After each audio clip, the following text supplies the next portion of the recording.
കേരളം എന്ന് പറയുന്ന ഒരു സംസ്കാര സമ്പന്നമായ ജനതയ്ക്ക് സത്യം പറഞ്ഞ നാണക്കേടായി മാറിയിരിക്കുകയാണ് മൊത്തത്തിൽ ഇവരുടെ ഈ പ്രവർത്തനങ്ങൾ. ഇവരെന്തൊക്കെ ഇറക്കുമതി ചെയ്യാൻ ശ്രമിക്കുന്നത്, ഇവരെന്തൊക്കെ കാര്യങ്ങളാണ് ഈ രാജ്യത്തിനോട് പറഞ്ഞത്.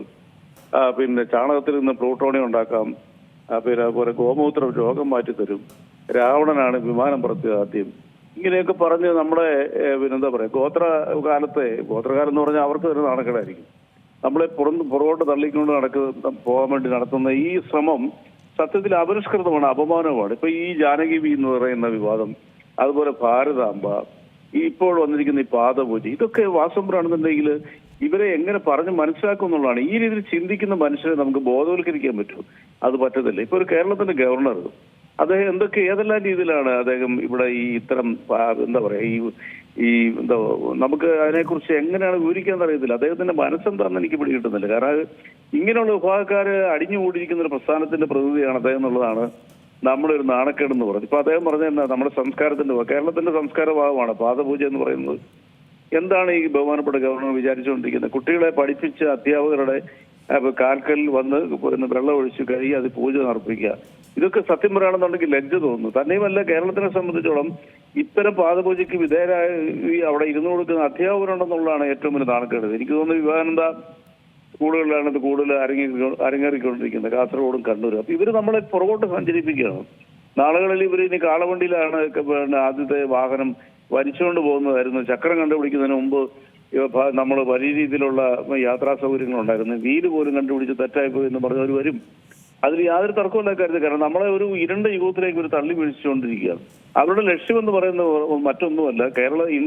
ഇന്ത്യയിലെ പല സംസ്ഥാനങ്ങളിലും അവർ പരീക്ഷിച്ച് ചിലടത്തൊക്കെ വിജയിച്ച ഈ പറയുന്ന വർഗീയതയും ഈ അപരിഷ്കൃതമായ കാലഹരണപ്പെട്ട വസ്തുക്കൾ ഇറക്കുമതി ചെയ്യുന്ന തന്ത്രങ്ങൾ കേരളത്തിൽ ഇംപ്ലിമെന്റ് ചെയ്യാനുള്ള ശ്രമം അവർ നടത്തിക്കൊണ്ടിരിക്കുന്നത്. മലയാളി ഇതിനെ വഴങ്ങുമോ എന്നുള്ളതാണ് നമ്മുടെ ചോദ്യം എന്ന് പറയുന്നത്. കേരളത്തിലെ കലാസാംസ്കാരിക രംഗത്തെ പ്രമുഖരായ വ്യക്തികളും സാംസ്കാരിക പ്രവർത്തകരും മാധ്യമങ്ങളും ഒറ്റക്കെട്ടായിട്ട് ഇതിനെതിരെ ഇറങ്ങണം. ഇല്ലെങ്കിൽ നമ്മൾ വലിയ വില കൊടുക്കേണ്ടി വരും. നമ്മൾ നേടിയെടുത്ത നേട്ടങ്ങളുടെയും സാംസ്കാരികമായ ഉയർച്ചയുടെയും പരിഷ്കൃത സമൂഹത്തിന് വേണ്ട ആവശ്യമായിട്ടുള്ള വസ്തുക്കളെല്ലാം ഇനി നമ്മൾ ത്യജിക്കേണ്ടി വരും. അതുപോലെ തന്നെ ആധുനിക വിദ്യാഭ്യാസം, ആധുനിക മെഡിക്കൽ സംവിധാനം, ഇതിനൊക്കെ ഒരു എഴുത്തുള്ളൂ. ഇവർ പറഞ്ഞ ഇനിയിപ്പം ഗോമൂത്രം കുടിച്ചാൽ മതി, അത് അസുഖം മാറും. അതുപോലെ തന്നെ പ്ലൂട്ടോണിയം നമുക്ക് ചാണകത്തിൽ നിന്ന് വികസിപ്പിച്ചെടുക്കാം.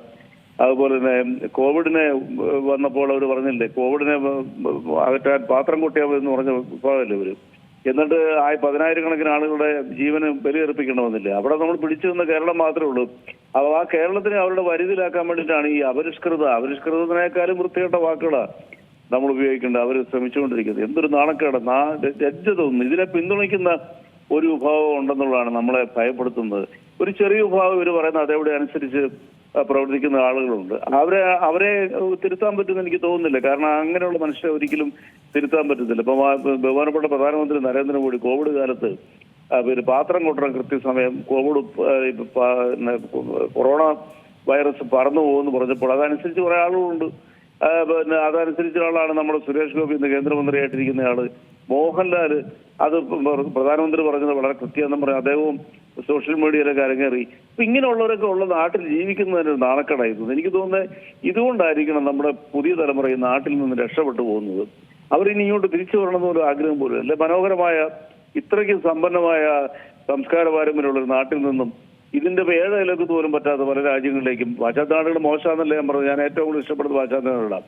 പക്ഷെ ഇത്രയും പോലും ഡെവലപ്മെന്റ്സ് ഇല്ലാത്ത, ഇത്രയും സ്വാതന്ത്ര്യം ഇല്ലാത്ത രാജ്യങ്ങളിലേക്ക് നമ്മുടെ ചെറുപ്പക്കാര് യുവാക്കള് ചേക്കേറുന്നതിന്റെ കാരണം ഈ നാട്ടിൽ ഇങ്ങനെയുള്ള മനുഷ്യരും ഇത്തരം ആചാരങ്ങളെ കൊണ്ടുവരാൻ പറ്റുന്ന അധികാരമുള്ളവരുണ്ടെന്നുള്ളതാണ് നമ്മുടെ ഒരു ശാപം. ഇതിനൊരു മാറ്റം വരാനായിട്ട് ഞാൻ നേരത്തെ പറഞ്ഞ പോലെ തന്നെ നമ്മുടെ സാംസ്കാരിക മേഖലകളിലെയും നമ്മുടെ കലാരംഗത്തെയും മാധ്യമപ്രവർത്തകരും എല്ലാം ഒറ്റക്കെട്ടായിട്ട് നിന്നില്ലെങ്കിൽ നാളുകളിൽ നമ്മളൊരു പക്ഷേ ശിലായുഗത്തിലേക്ക് നമ്മളെ തള്ളി വിട്ടുകൊണ്ട് മരുന്നുകൾ പോലും വേണ്ടെന്നും അതുപോലെ തന്നെ പുസ്തകം പോലും വായിക്കേണ്ടെന്നും ഇതുപോലത്തെ പാദപൂജകളും ഗുരുകുല സമ്പ്രദായത്തിൽ ആശാൻ പള്ളിക്കൂടത്തിൽ മാത്രം വിദ്യാഭ്യാസം നടത്തി തന്റെ വിദ്യാഭ്യാസം അവസാനിപ്പിക്കേണ്ട കാലഘട്ടത്തിലേക്ക് പോകുമെന്നൊക്കെ ആയിരിക്കും സംഭവിക്കാൻ പോകുന്നത്. അതുകൊണ്ട് നമ്മൾ ജാഗ്രതയോടെ ഇരിക്കേണ്ട കാലം അതിക്രമിച്ചു. ഇപ്പൊ ഞാൻ നേരത്തെ പറഞ്ഞ പോലെ തന്നെ ഇത്തരം കാര്യങ്ങൾ ഏറ്റുവാങ്ങുന്ന അല്ലെ അതിനെ അനുസരണയോട് എന്താ പറയാ ശിഷ്യത്വം സ്വീകരിച്ചു പോകുന്ന ഒരു ചെറിയ വിഭാഗം കേരളത്തിലും ഇന്ത്യയിൽ വലിയൊരു വിഭാഗം ഉള്ളത് വാസവരാണെന്നൊരു ഭയാനകമായ ഒരു അന്തരീക്ഷത്തിലേക്കും ലോകത്തിന് മുമ്പിൽ ഇന്ത്യ തള്ളിവിടുന്നുള്ള കാര്യം യാതൊരു തർക്കമില്ല. ആ പാതയിൽ കേരളം കൂടെ പോണോ വേണ്ടയോ എന്നുള്ളത് തീരുമാനിക്കേണ്ടത് കേരളത്തിലെ ബഹുസ്വരതയിലും പരിഷ്കൃതത്തിലും ആധുനിക വൈദ്യശാസ്ത്രത്തിലും വിദ്യാഭ്യാസത്തിലും വിശ്വസിക്കുന്ന മലയാളി തന്നെയായിരിക്കണം.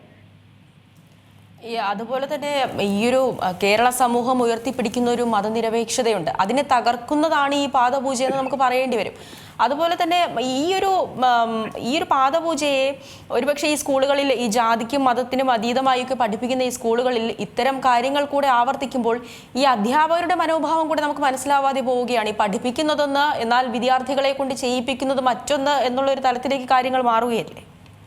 അത് തീർച്ചയായിട്ടും ഞാൻ സൂചിപ്പിച്ചല്ലോ, ഇത്തരം പാദപൂജകൾ എന്ന് പറയുന്ന അടിമത്തത്തിന്റെ സിമ്പലായി ഇത്തരം പ്രവർത്തനങ്ങൾക്ക് വേണ്ടി ഇരുന്നു കൊടുക്കുന്ന അധ്യാപകരെയാണ് നമ്മൾ ലജ്ജയോട് കാണേണ്ടത്.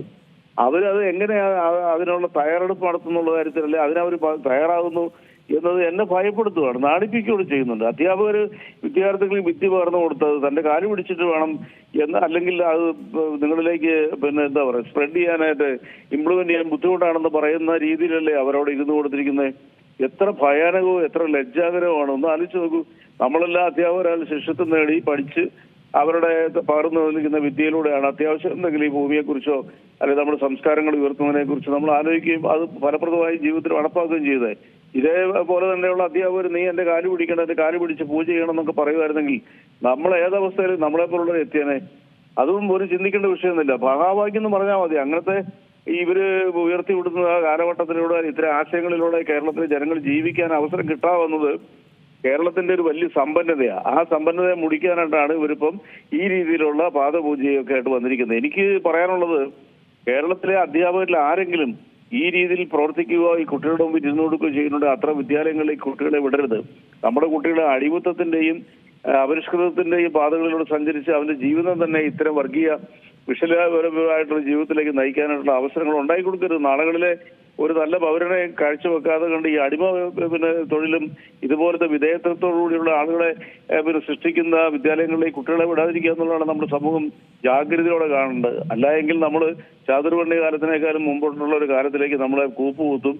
നമുക്ക് വഴി നടക്കണമെന്നുണ്ടെങ്കിൽ മറ്റുള്ളവരുടെ മുമ്പിൽ അല്ലെങ്കിൽ ഈ പറയുന്ന അധ്യാപകരോ അതുപോലെയുള്ള കാറ്റഗറിപ്പെട്ടവരുടെ മുമ്പിൽ എത്തിപ്പെടാതെ അകലം പാലിക്കേണ്ട ഒരു ഗതികേട്ടിലേക്ക് നമ്മൾ പോരും. ബ്രാഹ്മണ്യത്വം നമ്മുടെ മുമ്പിൽ അടിച്ചേൽപ്പിക്കപ്പെടും.